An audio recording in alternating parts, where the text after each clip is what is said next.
Hello, everybody, and welcome Hi. to. Hello, everybody. Hi. Hello, everybody. Hello.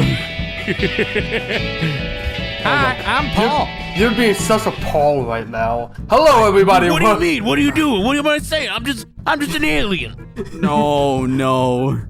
That's your best. Can't do That's Seth your Rogen. best Seth Rogen impression yet. Hello, everybody. Welcome to not. That's not right. That's not right. This is it's a sort of one-off, sort of bonus episode for the That's About Right podcast. This one is Paul. We're going to be discussing Paul. Yes. Yes. I am the Wash. I'm random bystander here. And I've got 3 alien titties. Oh my god! Damn it. That running I did not expect that to be your opening line. And now Either way, That gag worked because of two, I guess, very specific characters, which we'll talk about. yeah. oh, we'll talk about them soon enough. But actually, I'm gonna make a guess. None of us have seen Paul before this. Good guess. Yeah, no, at least not all in one sitting. Do you remember back in the day when in Pixar Perspective, when I would mention the Stars thing? The Stars channel, yes. The Stars channels? I'm pretty sure Paul was on the Stars at least once. I was talking with my Because it would pop in and then I would watch it for a bit and then I would change the channel. I was talking with my partner about this, and she told me that she saw this on FX, and this feels a lot like that kind of FX / Stars film. Especially FX, where you could keep interrupting it with commercials. It feels like that kind of thing, where you just kind of like, it's like you have it in the background, and you just like look over. It's like, oh yeah, Paul's still being Paul. Okay, doing your cooking. It's like, oh they're getting high. Oh, that's pretty funny. And then go back to your cooking. It's that kind of film. Yeah. Spoilers. I know my opinion about it. There is a specific reason. So, like I said, this is a sort of bonus episode, and it's an Edgar Wright film that's not an Edgar Wright film. We say that because I was very surprised. I was very surprised to see in the credits that the writers were Simon Pegg and Nick Frost. Yes. So we'll get into this soon enough, because I'm assuming that's all our backstory for this right now, because I know, pretty much. Yes. I can get into because I did look this up. What I had thought at first was that this was the original script for The World's End. It's not. No. It's not, but this was going to be the story behind this is that Simon Pegg and Nick Frost came up with this idea in, I think, 2003 during the production of Shaun of the Dead. And they just had this idea of this alien thing, and they went to Edgar Wright, their big buddy, their directing friend, and tried to see if they could get them hooked on this. But I'm pretty sure that because they were developing this idea, and then I think right after Hot Fuzz, they're like, "Hey, do you want to try this out?" And I think by that point, Edgar Wright was already getting busy with Scott Pilgrim. Yeah. So they decided to find a new director. And in this case, they went with a director named Greg Mottola, who is probably best known for Adventureland and Superbad. That explains a lot. Yes, it does. So, it's been a very long time. I have not seen Adventureland, and it's been a very long time since I've seen Superbad. But this does feel a lot like that sort of. And I have a sense when we get into the film soon enough, we'll talk this out. But I have a sense that they picked Greg Mottola because of that combination of pot humor with what you call like a bromance, just sort of like buddy buddy comedy of the two best friends and making a lot of no, we're not gay jokes. Yep, there were a lot of that in this movie. Extensive and I know it. No, I'll say it. It was an uncomfortable amount at points. It was literally at a point where Nick Frost himself was getting uncomfortable with it. Even though they might have written this, it's hard to say because we'll get it. I'll get more into this because I did. You did research on Paul. I did a lot of research on Paul. I digging into a lot of different interviews and such. And so I'll have my thoughts on that side of it once we get more into the discussion. But first, what the hell is Paul? What is the plot of Paul? I see. I see we're all very eager to talk about the story of Paul. Well, but maybe we should do like a 20-minute timer for this one. Okay. All right, fine. I'll do it. So, Simon Pegg and Nick Frost, whose names I don't know. Graham and Clive. Graham and Clive. No. It's Graham and Clive the writer.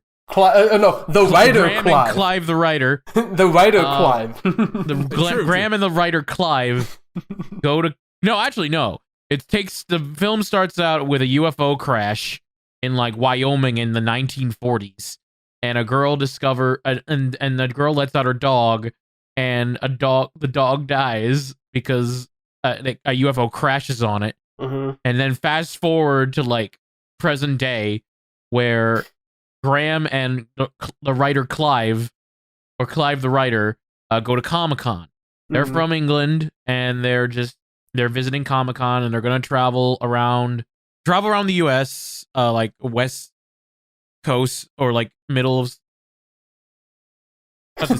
They're traveling around the Midwest, just into like the desert areas where popular UFO spots are, and anything to do with UFOs and all that stuff. Yes. Along that way, they encounter Seth Rogen alien named Paul, and they decide they have to find a way to get him home. Mm-hmm. Along the way, they encounter the cop who's played by the main character in Arrested Development, two other cops, one played by Fear and the other played by someone I don't know. Charles, and I'll get into him soon enough. Yes. They encounter Kristen Wiig. What's her name? Is it Kristen Wiig? Oh yes, Kristen Wiig as Ruth Buggs. Kristen Wiig is Ruth Buggs, who becomes Simon Pegg's love interest. Mm-hmm. And she joins in. Her and we're being chased by her father, who I don't know if he's an actor or not, but he is an actor. I can. Well, he's an actor, but like I don't know if he's like well known for anything. If you've seen like Fargo or you've seen Zodiac, he's in a good amount of movies. But he's more like that guy kind of guy. Yeah. Okay. And basically, they have to bring Paul home. Yep. And they encounter a lot of wacky adventures along the way that involve aliens and Area 51 and that culture and yeah. That's all I have to say. Yeah, they got the alien on board bumper sticker. I was reminded of the Simpsons episode where Marge gets a baby on board bumper and Homer makes a song out of it. Because it's a really good episode, but also my mind is that shallow. I was they're setting up the joke where there's an alien on board and there's actually an alien on board. But at one point, Simon Pegg rips it off, and I'm like, okay, that's kind of cute. And maybe part of it is just because, like, when you go into a movie with a poster of Simon Pegg, Nick Frost, and then Seth Rogen alien, you kind of know there's an alien involved. So there's that sort of like, oh, here comes the big foreshadowing. And it made me think that this was gonna get into an Edgar Wright sort of foreshadowing, callbacks, and payoffs. Didn't really. No, I mean there were some things. There were. I noticed. I remember with World's End. I remember saying I had a problem with just how many there were in general. But this one, they're pretty obvious. Like, he brings the bird back from the dead. Can you do that with people? Oh, no, it takes way too much out of me. Yeah. Yeah, obviously. You know what's going to happen. You know what's going to happen. Doesn't wind up meaning anything, but whatever. We're not at that point yet, but they're really obvious. Obvious. Like, I'm not sure. Simon Pegg wrote half the movies of the Edgar Wright film. And just to see him and Nick Frost do their own thing, you see moments of, like, you see them attempting to do things like that in the writing, and they're like trying to bring a story together. Mm-hmm. But then there are moments where I feel like I'm not watching, where it shows that, like, this is not an Edgar Wright film at all. Do I want to get into the direction of this film quite yet? I don't know. That might be something for later in the discussion. Let's talk about Simon Pegg and Nick Frost. I just feel like there's Simon Pegg and Nick Frost. There are Simon Pegg and Nick Frost. Are they the best parts of this movie? Is that no, or is that like you got to think on that? That's it. I need to think about that. I think the best. I want to say yes, but at the same time, they're just. I don't want to say they're phoning it in. I don't feel that they're phoning it in. Yeah, I feel like that's like too harsh. I liked them before Paul showed up. Me too. Yeah. Me too. We'll get to Paul soon enough. Get to Spoilers, that. We'll get to Paul. Paul dragged this film down for me. We'll get to him soon enough, but I beforehand, especially just seeing that buddy relationship and the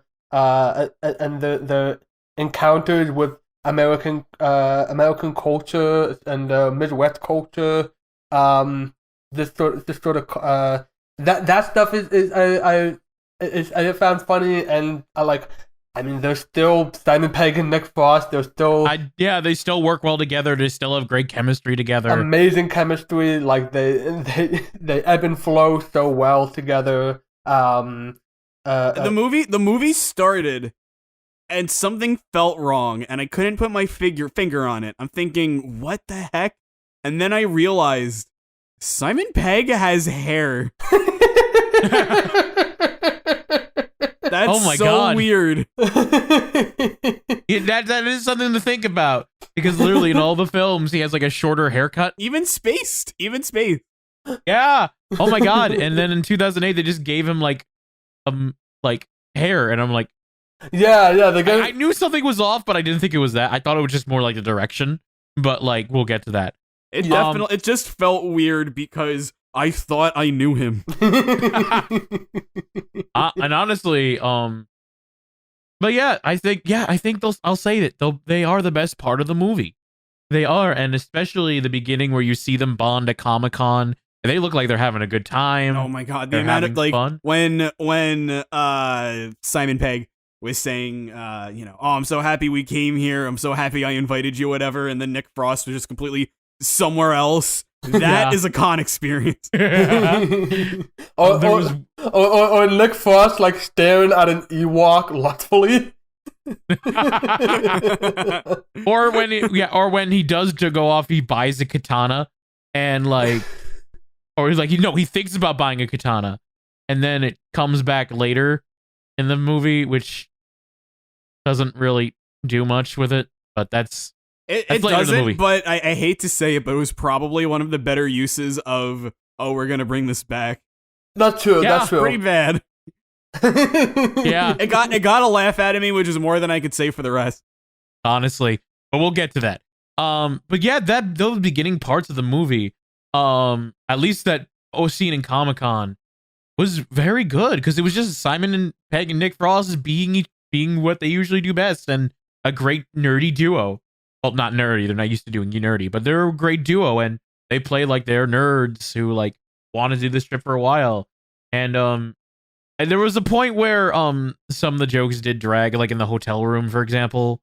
Oh yeah, like, you two are having dragged. A honeymoon. Yeah. I like that they turned the lamps off at the same time. Yes, because it shows that they're in sync with each other, but two, it's because it's Simon Pegg and Nick Frost having chemistry. Yes. I like to think that I don't. That wasn't the director's choice. That was their choice. That was theirs. I buy that. I buy that. I'd buy that. The premise of Simon Pegg and Nick Frost on an RV trip across America as like that sounds like a movie on its own. That sounds like a Like documentary. that sounds like an interesting comedy. See. Yeah, I'd rather just see real life Simon Pegg and real life Nick Frost, like touring the U.S. as a documentary. That's I would love that. Yeah, like an actual travelogue, and I guess this is what it's trying to be because it's like a buddy comedy, sci-fi road trip movie. Oh my god! There's one point where they're like traveling and you see like I forget if it's Simon Pegg or Nick Frost, but one of them is wearing a monster mask and they're fighting each other and in like the middle of the desert. Oh, and then all of a sudden a bunch of crowd watches them and I think Simon Pegg goes, people, and I was like, that's social distancing right there. that was a reference to in fact you actually see it on screen too earlier in the film. Yes. The famous fight sequence in the original Star Trek series between Captain Kirk and a Gorn, I believe is the name of the alien, very slowly punching each other. You can easily find this, like if you look up like best fight scene ever or worst fight scene ever, you're gonna see the same Star Trek fight. Because oh my god, so good! I freaked out when I saw that reference. it's an iconic bit, and they have a good bit of fun with it. And I mean, you're in California. Those plains are whatever those mountains are called. They're right there. You might as well have some fun with it. Yeah, while also being disgusting at people. They did have fun with that. They did have some good moments together. And there is, I will say also, there is a decent amount of, they do have like an interesting cast in this film. You have Simon Pegg and Nick Frost, of course. You have Seth Rogen, the alien. You have Kristen Wiig, who I think this movie was this before Bridesmaids? Oh, that's a good question. I think it was before Bridesmaids, because that's where I discovered her. Okay, so I'm gonna look this up super quick. Same year as Bridesmaids. Same year. Wow. Yes. Dang. Well, good for her. One of the movies she did very successful in, though. I will say that. But yeah. Kristen Wiig, she was in this one. You had what's his name from Arrested Development? Oh, that's Jason Bateman. Jason Bateman, who plays Agent Zoyle, the name of the character. There's a joke with his name that I did not get. I had to look that one up. They said my first name Lorenzo, and they said Lorenzo Zoyle, and they did he did like this realization. I was like, what the fuck? I had to look it up. There was a 1992 George Miller film called Lorenzo's Oil. And that's the joke. And that's what? That's the entire joke. Is that it sounds like a 1992 film that I'd never heard of. I mean, I respect it. I respect that.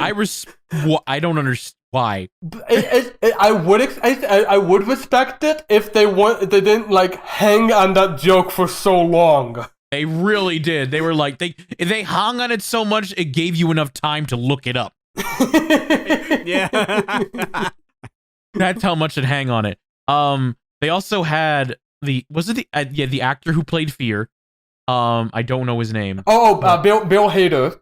Bill Hader. Yes. Which SNL classic, and of course Fear. Yep. And who was his partner? His partner was Jolo Truglio, or Truglio. I hope it's Truglio. He's in several things. He made a big break years later in Brooklyn Nine-Nine as the character Charles Boyles. I'm a big fan of I mean, it's been a while, but I'm a big fan of Brooklyn Nine-Nine, and I love Charles Boyle. And I would not expect him to show up in the movie, and when he did, I just started giggling just at the sight of him. But that's just me. Yeah, I thought it was okay. but like again, I don't have that familiarity like you do with him. What else is there? There's some weird ones like Jeanette McCurdy as the waitress. Jane Lynch? Oh, what the? Why'd I call her Jeanette McCurdy? I'm sorry. Who's that? I don't know. Jane Lynch. Jane Lynch from Glee? Yes. Yes. Jane she Lynch was in this. Yes. As the waitress who is lesbian? Oh no.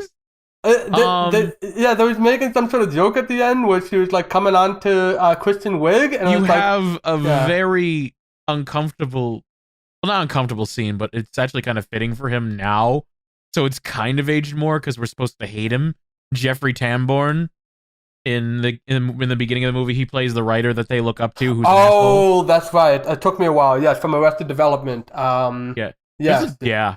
I mean, it's a tiny part. He shows up at the very beginning and the very end. In the very end. But yeah, because I was like, they brought in Jeffrey Tambor. They have to use him more in the movie, and they did not. It was more set up for finally the writer Clive Garland makes it as a writer on his own, and it's supposed to be that sort of setup, and yeah, it's. And finally, they have this big bad government character. Oh my god! And she's built up the entire time, and it's frickin' Sigourney Weaver. As soon as I it was like I heard the voice A, and it's like there was this build up. And immediately it's like, is that Sigourney Weaver? Is that Sigourney Weaver? It's gonna be Sigourney Weaver. It's gonna be Sigourney Weaver. Look, it's Sigourney Weaver. Wow. I'll be honest. I was usually I'm so good with voices, but I thought it was Jane Lynch, and it was just gonna be the weirdest twist ever. And I was like, the woman from The Waitress was the villain all along. That's like weird, but you know what? I'll take the leap of faith. I mean, I didn't recognize Sigourney Weaver's voice as much. It's just that like Sigourney Weaver just has this thing where her whole thing is being like cameos. Like she had a cameo in Finding Dory. She had a cameo at the end of Cabin in the Woods. Like her whole thing is just like spoilers. But her whole thing is just like she just shows up and says, "I'm Sigourney Weaver," and she usually plays some sort of like government. Whatever. It was getting old, and it kept happening. Yeah, it would have been better if she was like an actual character in the movie. Because at least with The Waitress, if I wish it was Jane Lynch because they at least set her up earlier in the film, and that would have been like, oh, it's The Waitress from the beginning. It would have been a weird twist. Wouldn't have really made sense, but at least it would have been set up. With Sigourney Weaver, it's just like, oh, it's Sigourney Weaver. That's the twist, and I'm like, that's great. But it has nothing to do with the story, so it's like no one cares. They were setting up the voice, and it's Sigourney Weaver from Alien. You remember? You like Alien, right? We even quote a line from it. Yeah, there's. We'll talk about all the references and stuff. I'm sure. Yeah. Do we want to talk about the alien in the room? Not. Is this going to be the sort of thing where we have to do like a therapy section? Of talk about like something that we liked about a film and. No, I don't think Paul's that bad. At least the movie. I don't think. I think I'm spoiled by Edgar Wright. So I was having that same thing where it's like after spending so much time with these Edgar Wright films, it felt humbling to just come crashing down to mediocrity. That's what I would call this, mediocre. I wouldn't call this bad necessarily, although I don't like Paul. Okay, but I wouldn't call it terrible. Because there's some moments that were like, okay.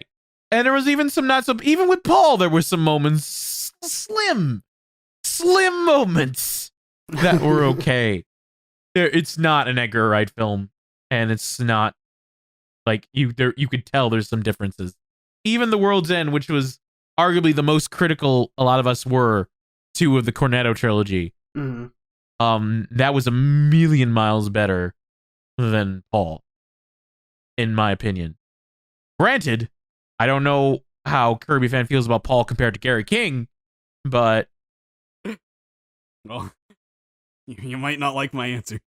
No, I have a feeling you're gonna think Gary King is worse, and I can, even though I don't like Paul, I can understand that because at least Paul has some likable moments. Paul the movie was generally just like, because it was boring and because like I could see where everything was going, it was getting dull. Yeah. There's at one point I tuned in and was on my phone at points. And like, not when Simon Pegg and Nick Frost were together, but like there were a lot of times where I was like, okay.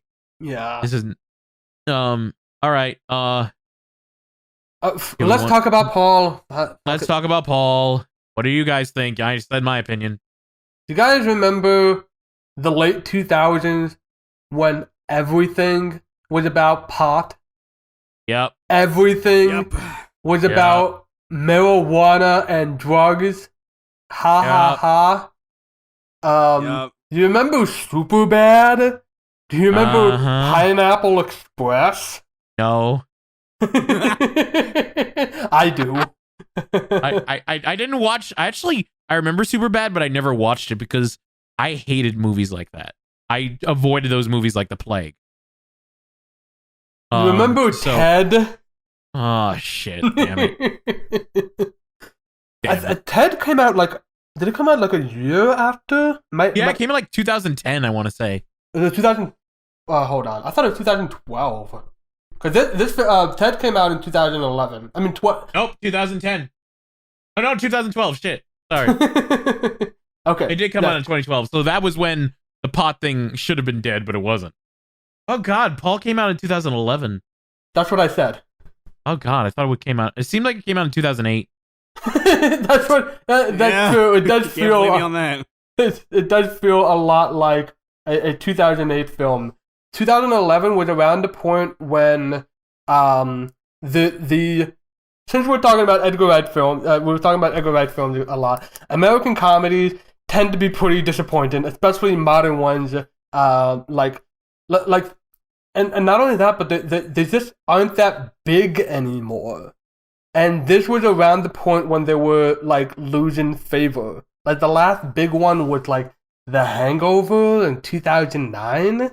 Like that was the last one where like everybody was talking about it, similar to like how everybody was talking about like Borat in 2000. I mean, people did talk about Bridesmaids, and you said that came out the same year. Oh, that's fair, but okay, it was one of the last ones. It was one of the last ones. Okay, that's fair point with Bridesmaid. Yeah. I did forget about Bridesmaid. Partly because the only reason I remember is because of Kristen Wiig. Because of Kristen Wiig, yeah. But this was around the point when they were just like dying down. Paul, as a movie, didn't do so great in the domestic box office. This film was greenlit right before the 2008 financial crisis. So there were interviews where they're saying like if we had acted about this like a little bit later, this would have not been made because they would not have wanted to put in money for this. And it makes sense then. So with this, it's just like it's just felt like this was a downturn in that, and it was like a downturn in the quality of American comedies. Because I could go on forever about American. We still haven't talked about Paul. But Paul is the microcosm of that mediocrity of American comedy, especially Seth Rogen. I just don't. I was watching some. Of course, like I said, I was doing research, going to interviews because there's not a lot I can say about the film, so I might as well read up everything I can about Paul. And I found out that the original idea for the script was going to be that Paul was going to be voiced by someone like Rip Torn from Men in Black or Kurt Russell. And it was going to be like an older voice, cooler voice. And I honestly prefer that than Seth. I feel like that would have at least made the character work a bit more. Like, I understand why they went to Seth Rogen around through the times, and probably because that's who they could afford. But, my God, he does not help. And I hate to say that because Seth Rogen is a human being, and I hate that he's typecasted as this role. but he's always given roles like these, and he is just exhausting to watch. Yeah. And I think I had never watched a Seth Rogen film before this, and even I, before long, was just kind of just tuning him out. Yeah. Like every time, and that's bad because he's literally the title character. And when your title character is boring, I wouldn't call him unlikable because he's not an asshole. He's rude. He's a bit rude, but his thing is that he's very rude and yeah. But at the same time, he still has some moments where he like is theoretically decent person, alien, whatever. But it's just he's boring. How do you make an alien boring? Well, you make him boring by doing the same 4 like pot jokes. And just be like, oh, I'm true. Like, oh, I'm just so high right now, dude. Or he just talked about penises and he talked about sex, like way too much. And he just has like a rude attitude. He's Ted before Ted. Yeah.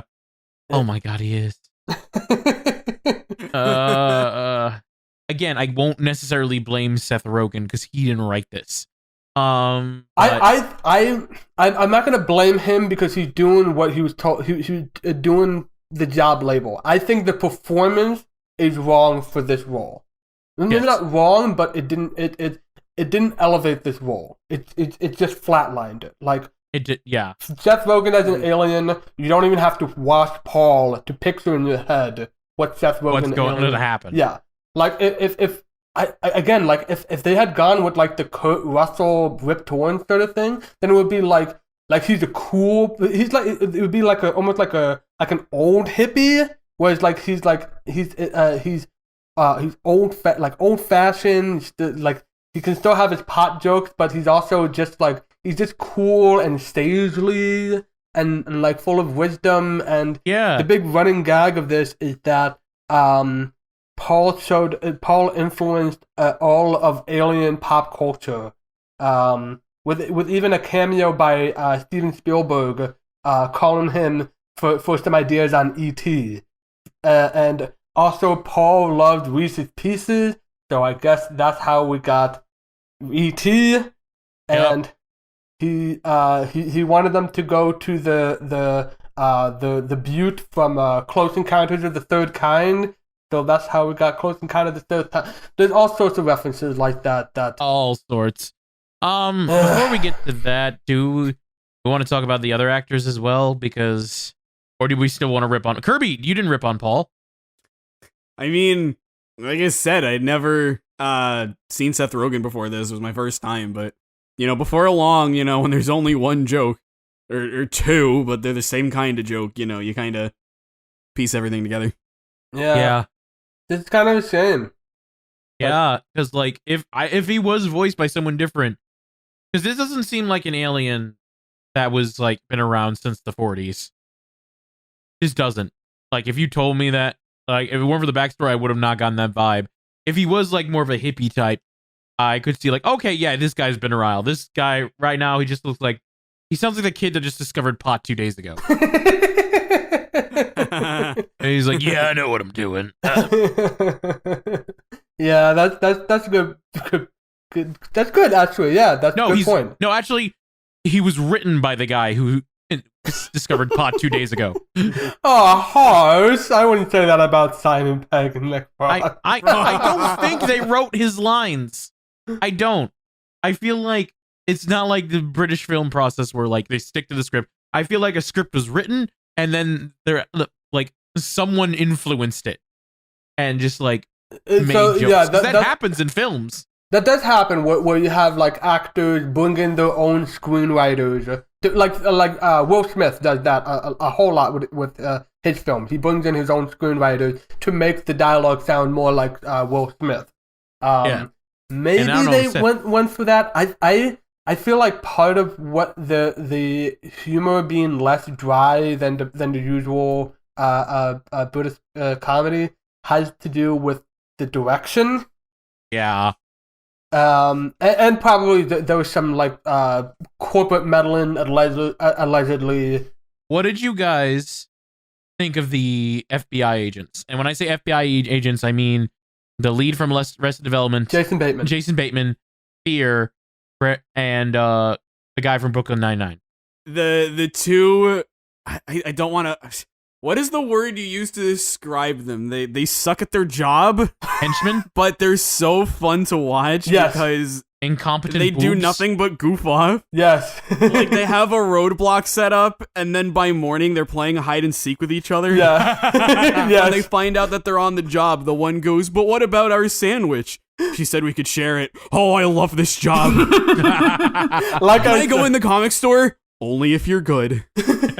Like I said, Joe Lo Truglio from Brooklyn Nine-Nine loved him. Agent O'Reilly is the name of the character. I don't care. Agent Haggard. Yeah, that's correct. Haggard and O'Reilly, correct. I don't remember any of their names except for Paul. And only because he's the title character. I'm sorry.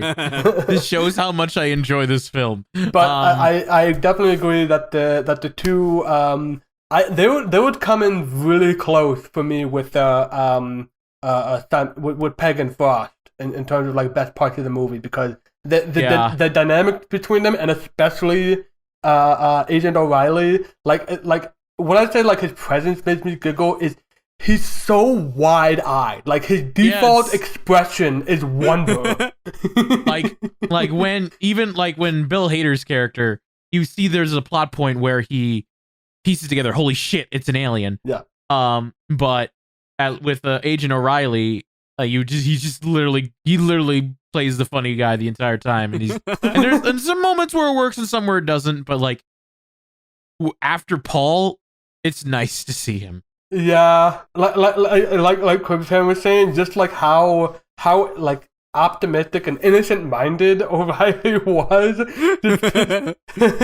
just like when they were doing the hide and seek. The one singular joke in the movie that was about genitals, in which there were way too freaking many, was really uncomfortable. Yeah. But the one that I liked was when they were talking to what's her name on the phone, and she bought them up, and he goes, "Spaceballs, that's them! We got her!" Spaceman balls. And he was like so excited about, yes, and then like so later, excited. and then later on, like they're talking about the later on they were talking about the alien, and it's just like Haggard is explaining, it's like what do you think this is? And O'Reilly says, "Spaceman balls." Exactly. He's so happy. And then it gets uncomfortable.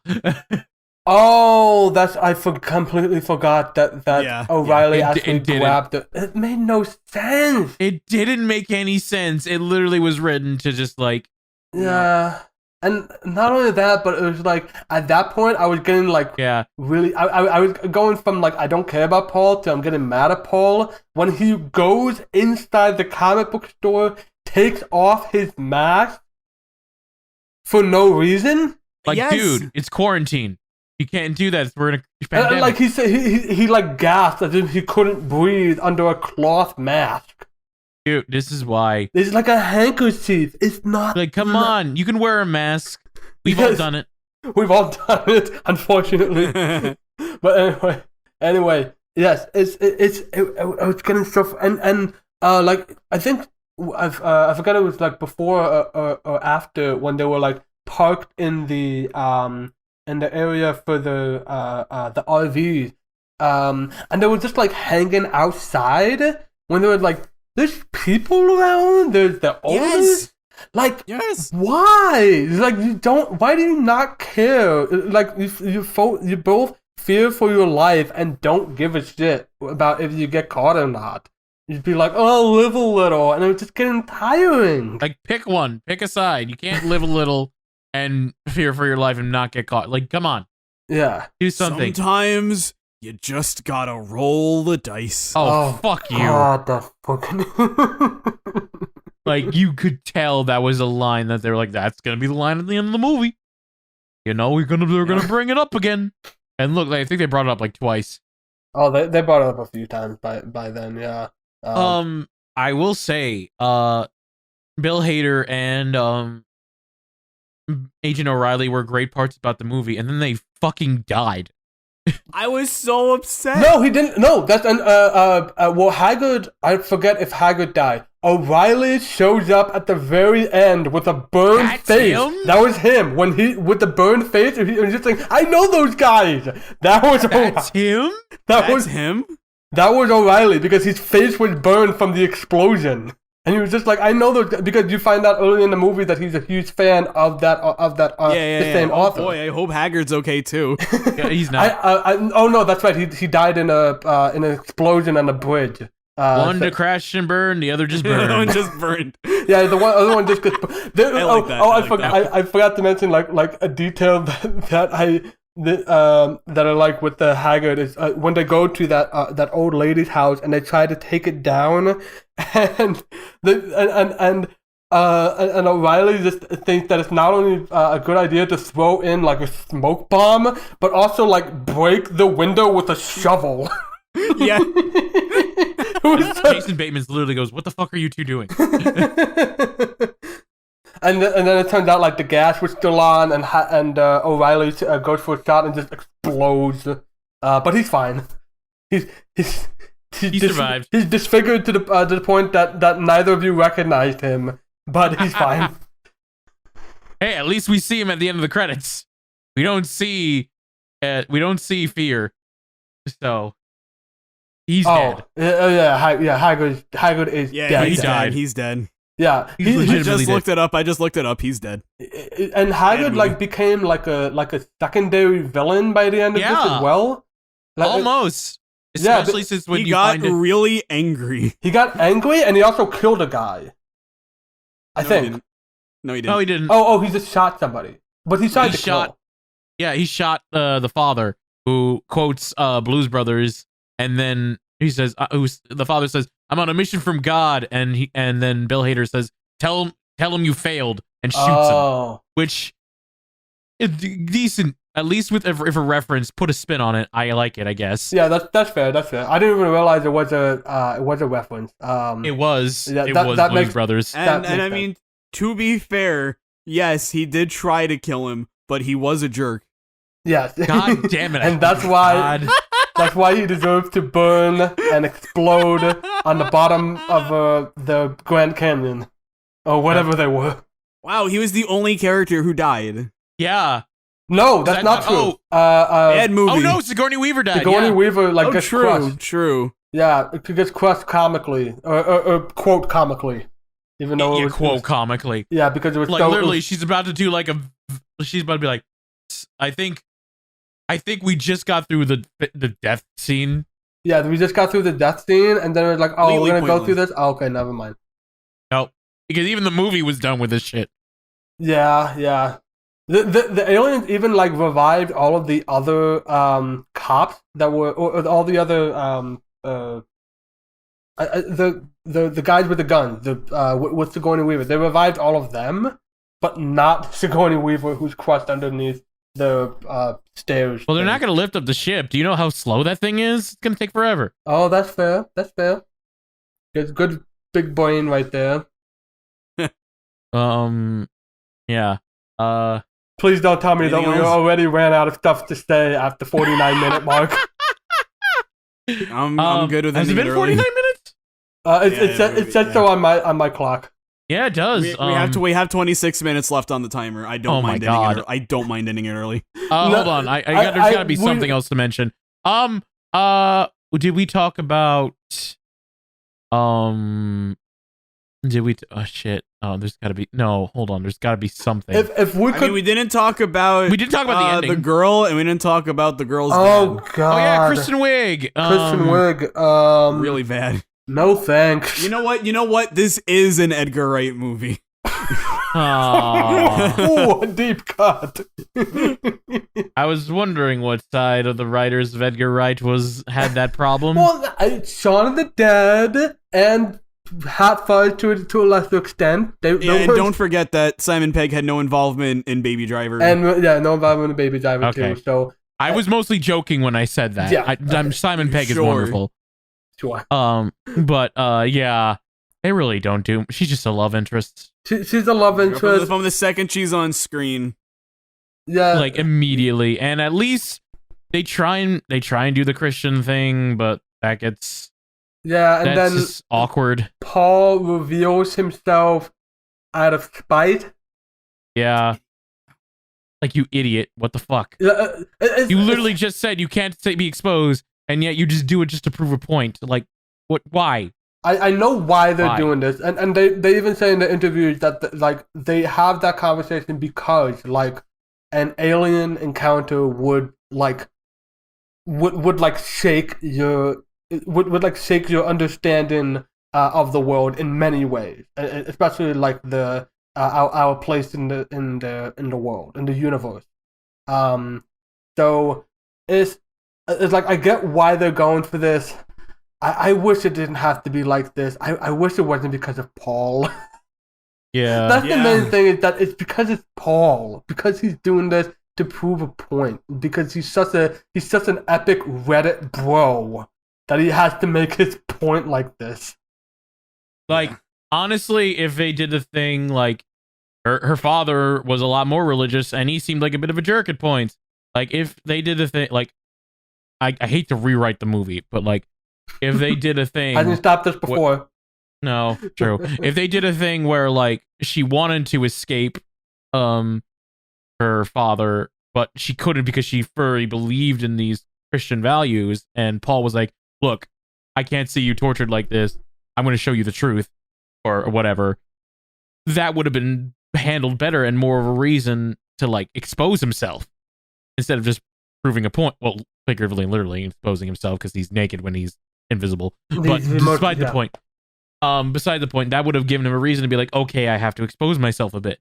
But no, they didn't do that. They just thought Seth Rogen would be funny. I'm not sure what the easy solution for this would be. You know what the easy solution would have been? To not have Christian Wiig? I was gonna say not have Seth Rogen as Paul, but yeah. I mean, she's a great actress. She was great in Bridesmaids, funny in Bridesmaids. Absolutely. I don't think anybody in this film is a bad actor, including Seth Rogen. Like, Seth Rogen himself can still play a good part. There's a time and a place. But this is not it. This was not it. Seth Rogen, his performance. I'm not going to say the actor because we don't know, but his performance was driving a lot of the humor of this film in the direction that I was just not on board for. If you like this, listeners, then God willing, God bless. I couldn't. Not really, because religion doesn't exist in this. What is the flying spaghetti monster? Bless. I don't know. I don't know what Redditors don't like. I don't know. I didn't.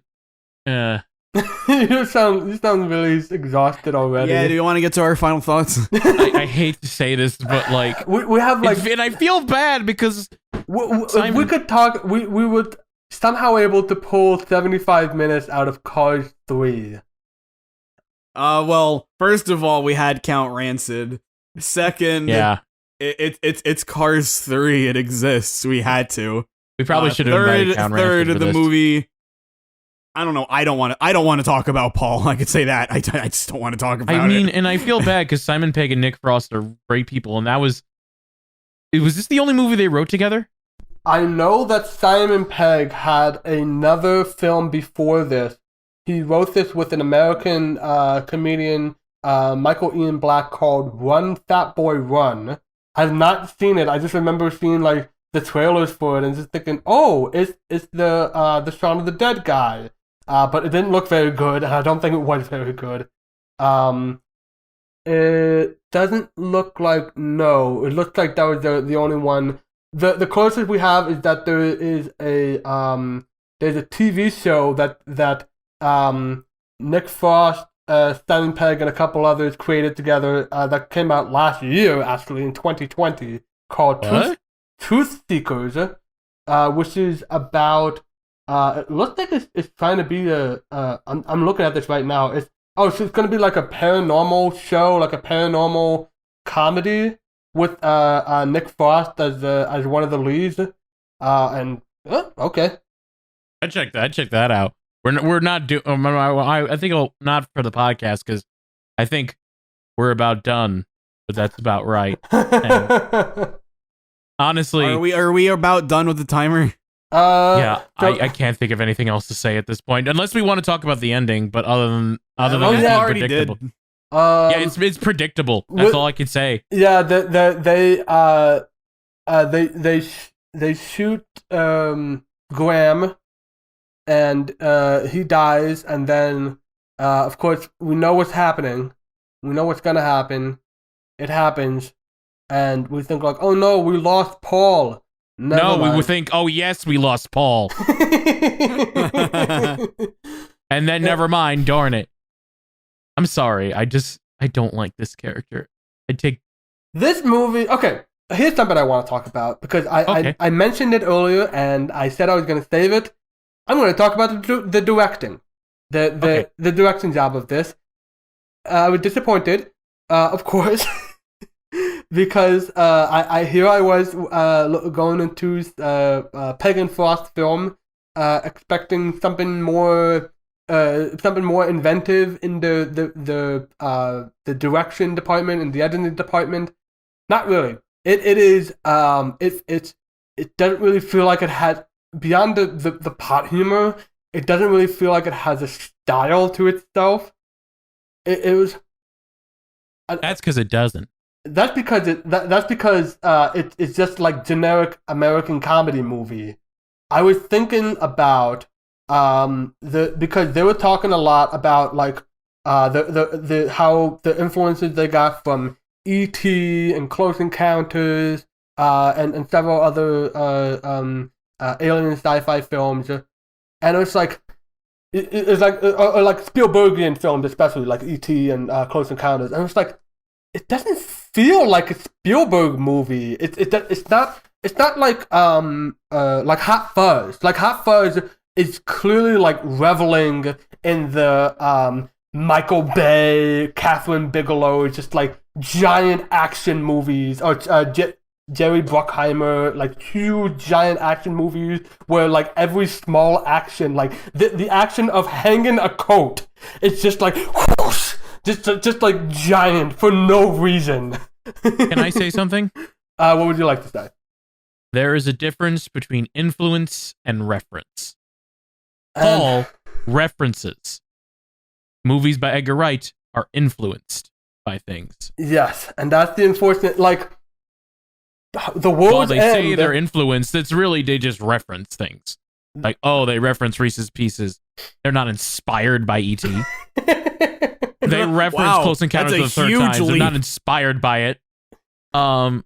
With Edgar Wright movies, you could tell that Baby Driver was inspired by the music that's in the film and by like action films that Edgar Wright has watched. Yeah. You could tell with Shaun of the Dead, it's inspired by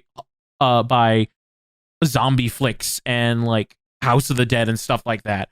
Even with The World's End, there's some inspiration in there. I'm not sure exactly what, but there's definitely. No, I was gonna say that like The World's End actually feels more like a Spielberg alien movie, like especially the use of the aliens with the bright lights in their eyes. Oh my god! Like it I mean, it doesn't have the whimsy of a Spielberg movie, but neither does Paul. Well, I mean, Paul, it's just a pop movie that has an alien in it. It's generic. It's generic. It's boring, and I think we're gonna talk about our final thoughts. It doesn't have a sense of identity. It's my main gripe with Paul. It's like, especially after coming out of the Edgar Wright oeuvre, like. Man, oh man! Like our American comedy, I think that makes it things just as boring. Boring. All right, final thoughts. I can't do this anymore. Fine. We made it to the hour mark. That's good enough for me. We wanted to do 75 minutes, but we just can't. I can't. At least I could talk about Scott Pilgrim, which I still love. Hold on, let me rephrase it. At least Scott Pilgrim had a vegan. yes. Okay. Scott Pilgrim I still think had more jokes. Yes. Paul doesn't have a lot of jokes. No, it does. It's just it has a lot of same joke repeated every time. It was so light, and the gag, it was surprising, actually. Like, this thought that, like, the idea of Seth Rogen as an alien was going to carry the film on its own. And it didn't. It got old really quick. Yeah. Because I'll be honest, when it was just Simon Pegg and Nick Frost, I kind of had some hope. I was good, like, oh, okay, this film isn't as great as Edgar Wright, but you know what? Those two have great chemistry. Maybe they'll carry this film, and they'll make a great story out of it. Then Seth Rogen comes in and drags it down. Well, not Seth Rogen specifically, but the character. The performance, yes. Number 4. I'm done. Wow, he's unbroken. So random, final thought. I don't hate this movie, I don't think, but at the same time, I am... Out of all the films we watched, this was the one that dragged the most for me. Especially compared to all the Edgar Wright films. It's certainly not right, because at least if it was directed by Edgar Wright, something would grab my attention. Something would be memorable. I would at least know the characters' names. Other than Paul, I can't remember. I don't care to know any of them. And the only reason I know about Paul is because he's the title character. Otherwise, I just call him Seth Rogen Alien. And it's just, I feel bad because Simon Pegg and Nick Frost are great actors. They have great chemistry, and they've probably written some great stuff together. But something happened where that just made this film boring. Where the fact they had to, like, I just still think Scott is worse, but at the same time, like, Scott the character, not the movie. Scott Pilgrim beats this by a long shot. All the Edgar Wright films, I would say at least Dead Right was funnily entertaining and charming. Yeah. I hate to say it, but I prefer Dead Right. Wow. They both equally went on too long. I would prefer Dead Right. Dead Right was shorter. Dead Right was shorter. It was. Yeah. And I find this funny because this was technically my idea. I brought this up. Yeah. I did. True. I did bring this up. I was the one who was like, you know what? We should do a one-off with Paul because it's written by Simon Pegg and Nick Frost, but not directed by Edgar Wright. Yeah. And I have no one to blame on myself for this. Oh no. So, buddy. I'm just like, chum. I'm disappointed in myself. And I'm recording this the day after my birthday, our birthday, and we had to watch. I'm so glad I did not watch this on my birthday. Because oh God, I watched it like right before too. Anyway, I don't like Paul. It's boring. It's tiring. It's redundant. It's predictable. Yeah. And how do you make an alien film boring? I'll go next. I already said. It might have been at like the 5-minute mark or something. I already said mediocre. I'm glad we didn't have to. We didn't. It's funny. This is also like a first impressions episode, and this is my final impressions because I don't need to rewatch Paul.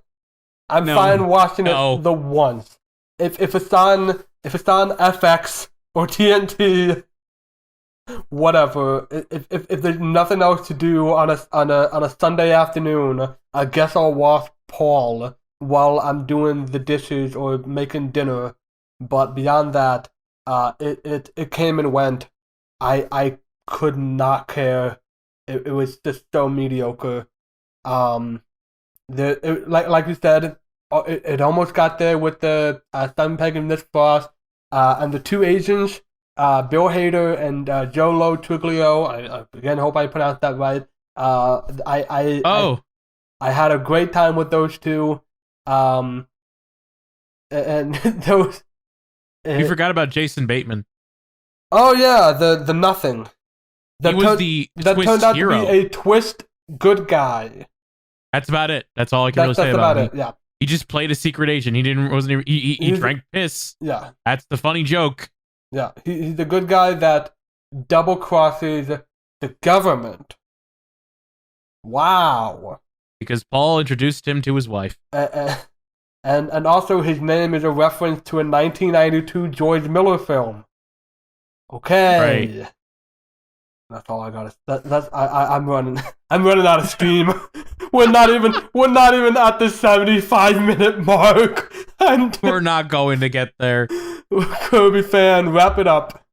Film's alright. I mean, I didn't have much to say on it. I could tell that none of us had much to say, which is why I've been hurrying us up. And even then, I think we dragged it out a little long. But the film came and went.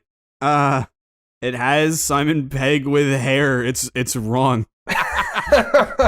You could say it's not right. Ooh.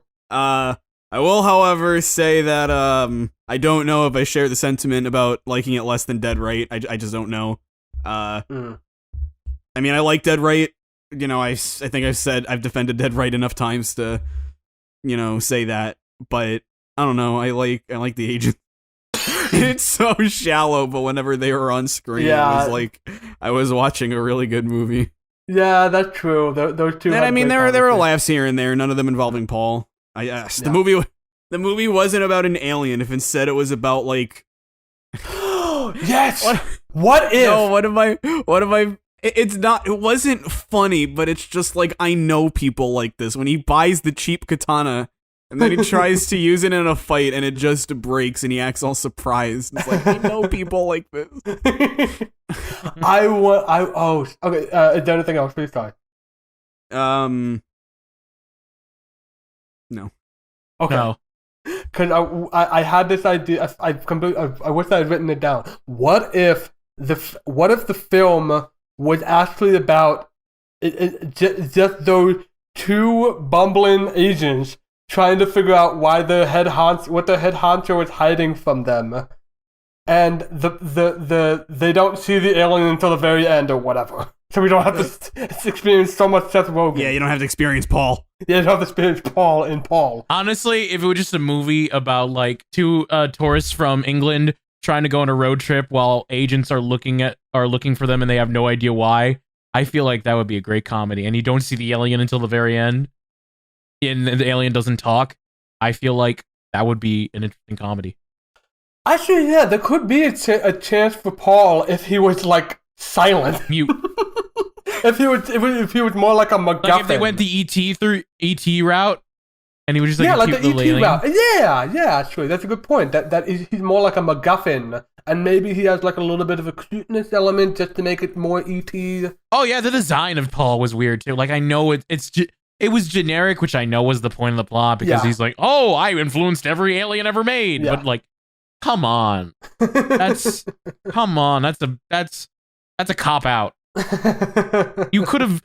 It's an alien from outer space. You could go with any design you wanted, and you could have. I know you were going for the commentary joke, and you wanted that Spielberg cameo, but like, come on, you could have done more. If this was directed by Edgar Wright, he would not have allowed that. I think we would at least put in something like a different twist to that design. Like if they were gonna go with the little green men design, I think he would have added at least a little something more to it. Yeah. Instead of generic alien. Okay.